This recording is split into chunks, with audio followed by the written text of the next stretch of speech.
Hello everyone and welcome to a brand new episode of the Sports Insight with your host Alandar Khan. And yes, I will be with you guys to give you all updates with regards to sports from all across the globe. You guys can surely reach out to us on our social media handles, which is at the rate of Indus News Sports. That basically works both for Twitter and Instagram. But anyways, we'll go to the headlines first. And yes, from the world of cricket, the Pakistan Cricket Board on Thursday said that they plan to hold the remaining PSL in June in Karachi.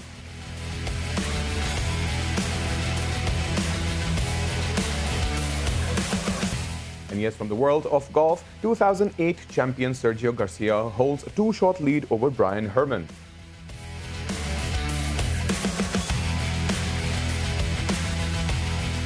And yes, from the world of NBA, the Brooklyn Nets beat Boston Celtics 121-109.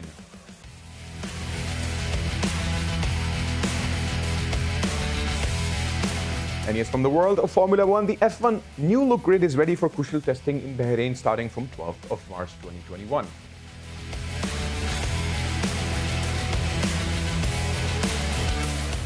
And yes, those were the headlines with regards to all sorts of sports. But more interestingly, we'll surely be talking about the world of cricket. As discussed in the headlines, the PCB has actually targeted to continue the PSL remaining matches in June. But will it truly happen? Will it come to that conclusive side? Because the COVID-19 situation and the breach is still out there, and the COVID situation is rising, not only in Pakistan, but I guess all across the globe. But to further discuss, we have our ex-cricketer, Yasir Arafat. Yasir, thank you for being with us, sir. Most welcome. Thank you very much. And firstly, Yasir, happy birthday to you from our team, because it's your big day, and we're glad to have you on the show, sir. Thank you once again. Thank you. Pleasure. So, Yasir, let's come up to the development that recently happened with regards to the meeting of PCB, when they obviously came up to conclude with the team leaders, with the team members of the PSL, different versions of team, and they sat together and decided to continue and go on with this journey of the pending matches in June. How do you see that developing and happening for PSL, not only for PSL, but for PCB as well? Yes, PCB is looking for a window to complete the remaining 20 matches of this PSL 6. Right. And it is very sad and unfortunate the way the tournament the PCB has to postpone the remaining matches. Right. I know it's going to be very difficult because the numbers are going high of the corona cases. Right. But at the same time, you need to look the availability of the foreign players, because there were so many players from England going to be busy at that time playing county cricket.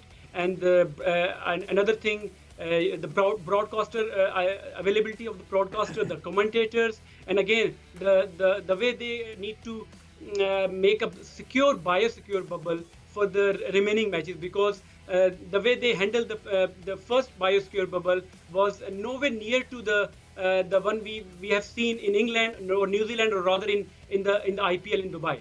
Right. But sir, to be very honest, Yasir, if we look at the entire situation, it is alarming, and not only for the sport itself, but I think for the sports world overall.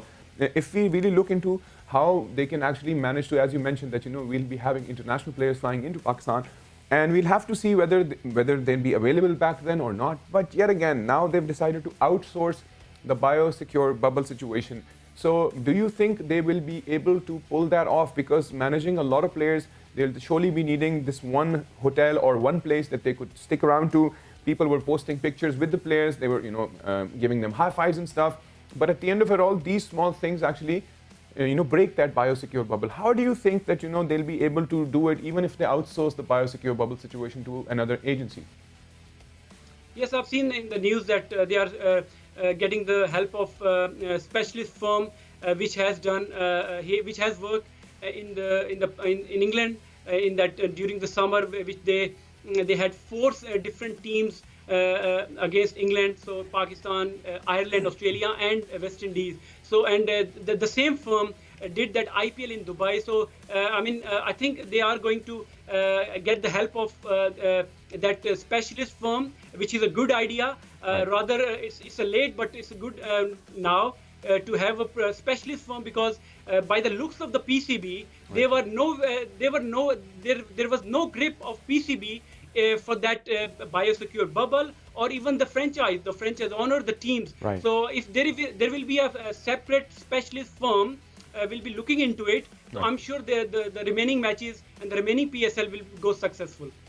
So let's hope it actually turns out the way they plan it, because on the recent amount of numbers in terms of the rising cases, it is kind of alarming, not only for this country, but I think all across the globe.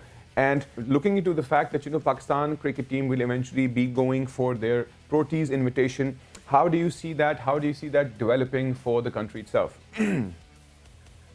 I think it's a good sign that Pakistan has decided to go to South Africa, because Australia already refused to go to South Africa because the corona cases, the numbers are very high in South Africa as well. Right. But it's a great decision from PCB, and it's a good gesture from PCB to South Africa, because they lost so much money, the TV rights money, and because the cancellation of Australian tour. True. And it's good for our players as well. They at least they are getting the cricket, and I'm sure the biosecure bubble is not as like the Pakistan had in the PSL. So I'm sure there will be a lot of protocols and SOPs which Pakistan need to follow, and I'm sure that tour will be good for Pakistan cricket. I absolutely agree. Let's hope that, firstly, we want to keep the sports rolling. That is the ultimate goal for any country. But as you said, that, a lot of financial implications are involved. If we head to South Africa, I remember when Australia cancelled their tour to South Africa, South African players, we spoke to a few journalists as well, and they were really, really upset with that, because they said that, we will ensure that we provide that biosecure bubble. But come to think of it, Yasir, if the biosecure bubble is limited to 2 teams, right? For instance, if it's a tour of 2 teams, one is a home team, the other team is out, gets there to perform, it is easier to manage the limited squad. But when you particularly talk about PSL, it is 6 teams, and it becomes a bigger lot.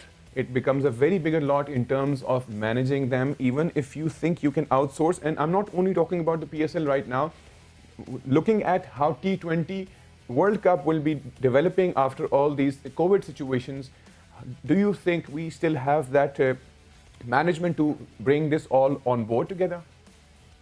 I think if you have competent people around you or in the PCB, that can be possible.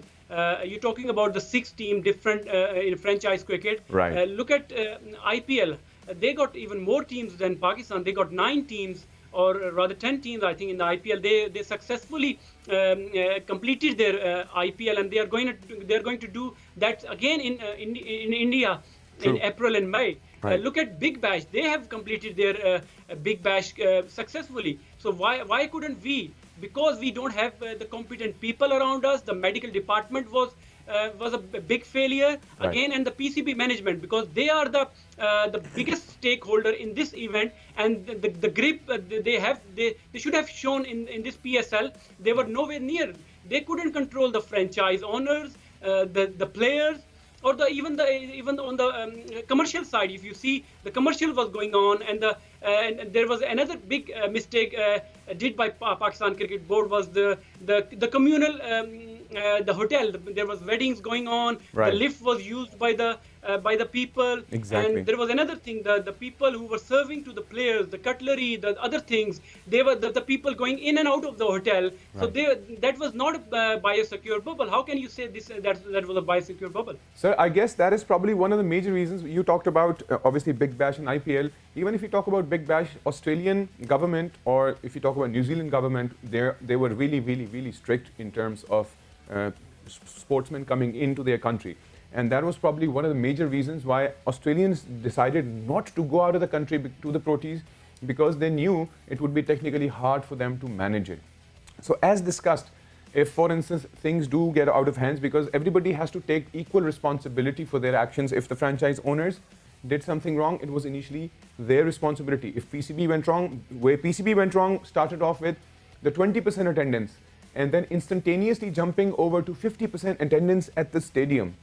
Don't you think that was the biggest height of irresponsibility?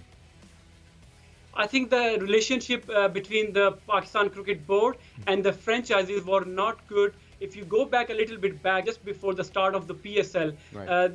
The franchise went to the courts against the PCB.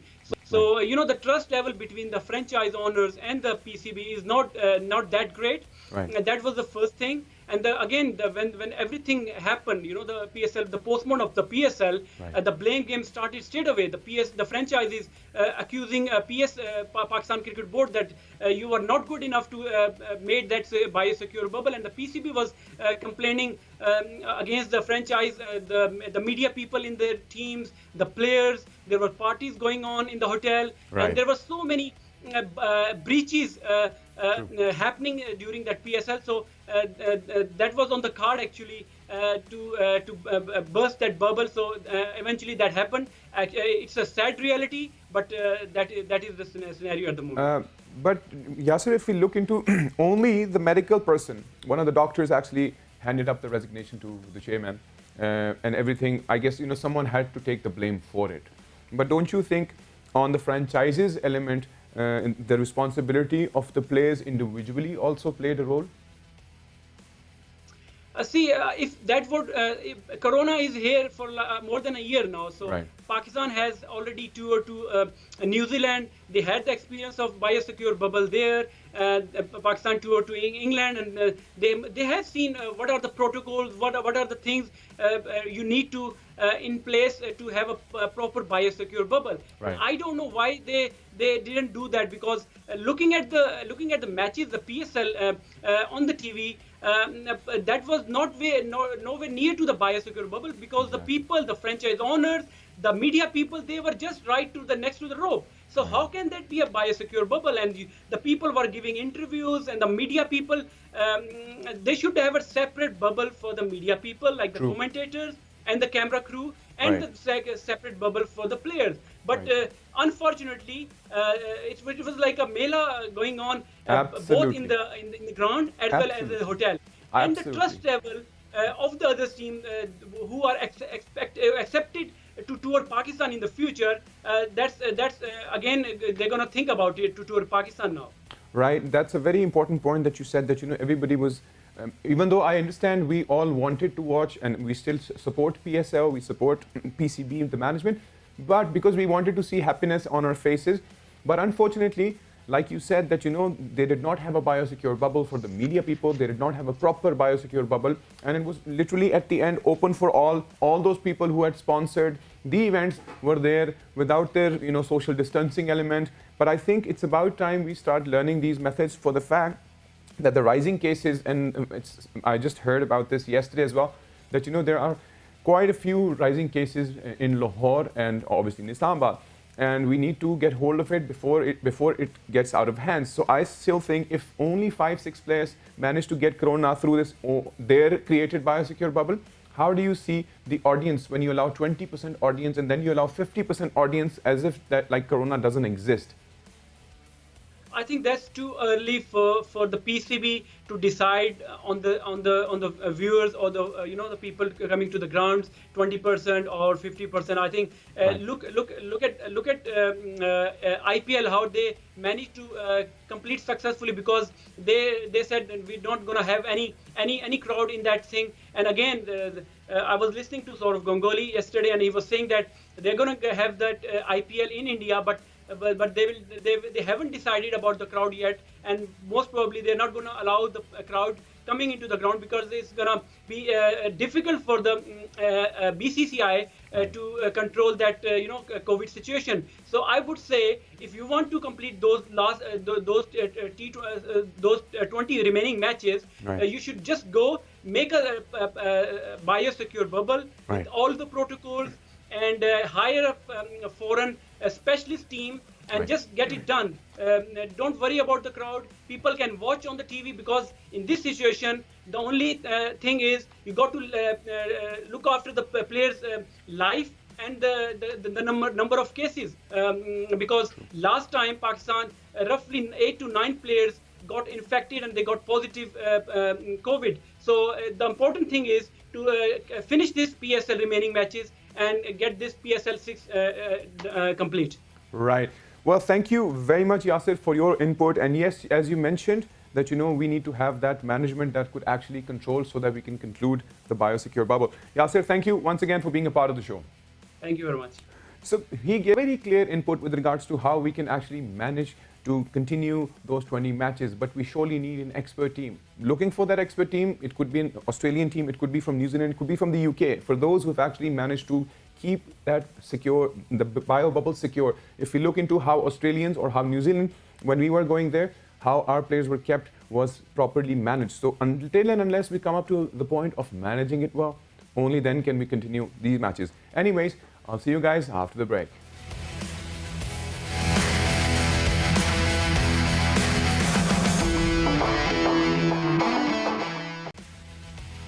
And yes, welcome back after the break. And yes, we were discussing the PSL situation. Not to forget that, we still require that solid biosecure bubble to ensure that the PSL pending matches continue in June. But anyways, the next news with regards to the world of cricket, yes, as discussed yesterday as well, been following Afghanistan versus Zimbabwe.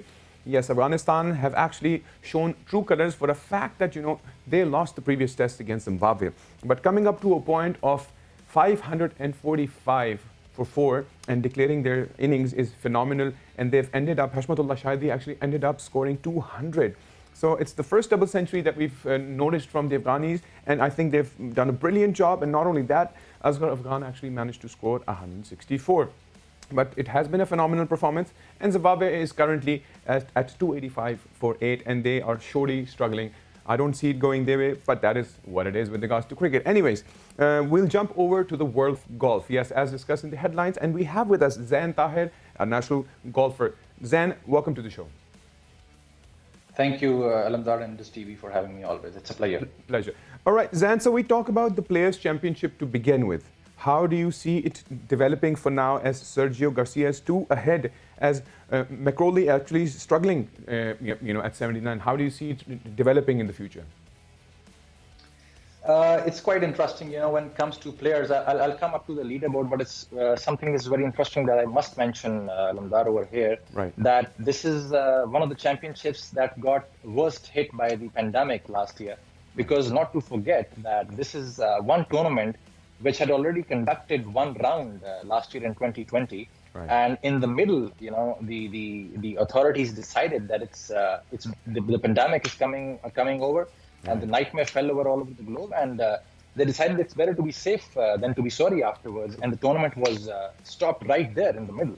So it's glad that this tournament is happening in the first place. That's what I'm going to say. Right. And yes, Garcia is leading at the moment. It's a very heavy and critical tournament in terms of its prize money, in terms of the advantages that it's giving you. It's giving you a 5-year exemption on the tour for the new guys that are coming.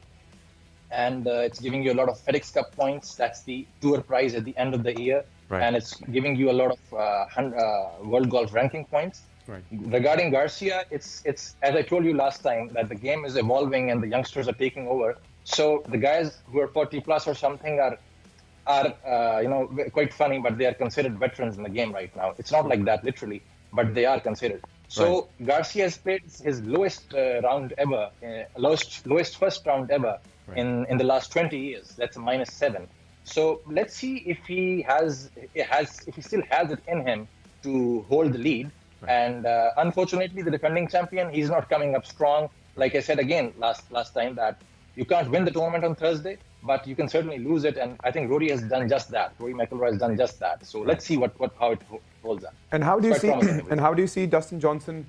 Obviously, he's about to begin his week as well. How do you see him? Do you see him taking the lead somewhere, or Sergio would manage to take the charge? The guys in the limelight are again Morikawa and Bryson DeChambeau, who are coming up from behind. Like I said, golf is not like where the dominance is like the sports of cricket or tennis, where one individual or one team can dominate and keep winning. Right. In golf, the dominant players, they don't win all the time. They just win maximum. That they're going to be winning 2-3 times a year. Right. But that is also from about 20 tournaments. So you can't say anything about Dustin Johnson. Yes, he's the world #1 golfer right now, and these guys are all building up for Augusta. But not to forget that Players is as big as any tournament. And Alamdar, I must mention here that Players Championship is not one of the most. It's the #1 paid tournament with a 15 million purse. Wow. And 18% that makes about 2 million going to the winner. It's bigger than any tournament out there. It's bigger than all the 4 majors. So all the guys would want to have their hands on that amongst the juniors. Right. And amongst the senior golfers, it's a matter of honor. They want the Players' Championship. So let's see. I can't say much about Dustin Johnson, but Bryson DeChambeau is going to be promising. Yes, so talking about DeChambeau, he just won one of the tournaments recently, the Arnold Palmer. So I'm sure his motivation level would surely be high. But as you said, it comes to an end. When it comes to an end, you can't really say at the very start or at the very beginning or even on Thursday and Friday.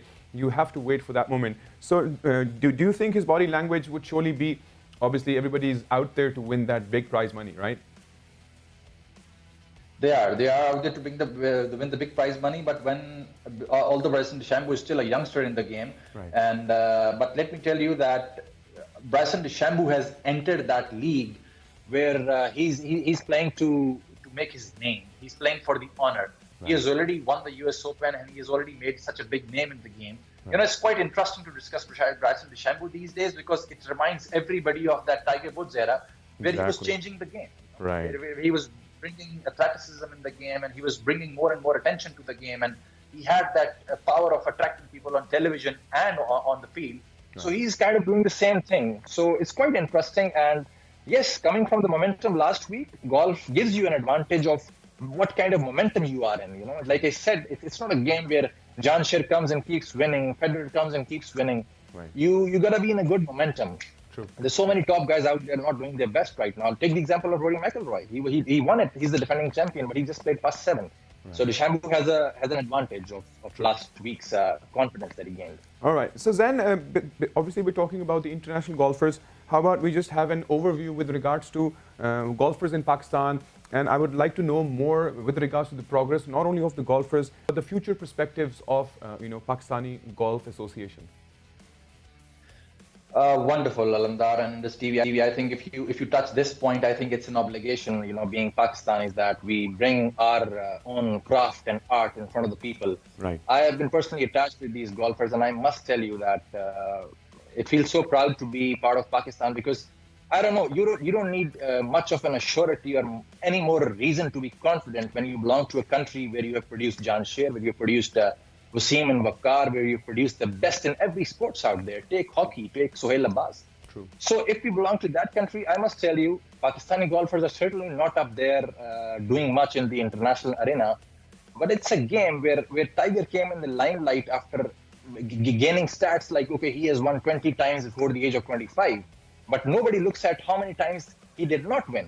My point is that he played 100 matches before that age. Right. So if our professional golfers are given the chance to just be part of the matches, there are exemptions at country level. There are exemptions that federations are offered. True. So if the federation ensures that these guys are going to play and just increase the number of matches they participate, and I can assure you, Shabir Iqbal, Hamza Amin, Ahmed Beg, Umar Khokar, these guys are right up there, and they just need their chances, and Pakistan can be seen anywhere that you can think of. They're doing quite good. Trust me, Alamdar. Right. Well, Zan, thank you so very much. We hope, the association comes up to that point of taking them to another level. We surely wanted your input with regards to that, but that was from the world of golf. And obviously golf being a sport is evolving not only for us, but it's all across the globe. So I think Pakistan needs to come up to that point of maybe developing more stronger associations so that we could actually send our super players abroad. Anyways, that was the news from the golf side. Anyways, we'll quickly jump over to the world of NBA. Yes, with regards to NBA, Brooklyn Nets actually managed to beat the Celtics 121 by 109.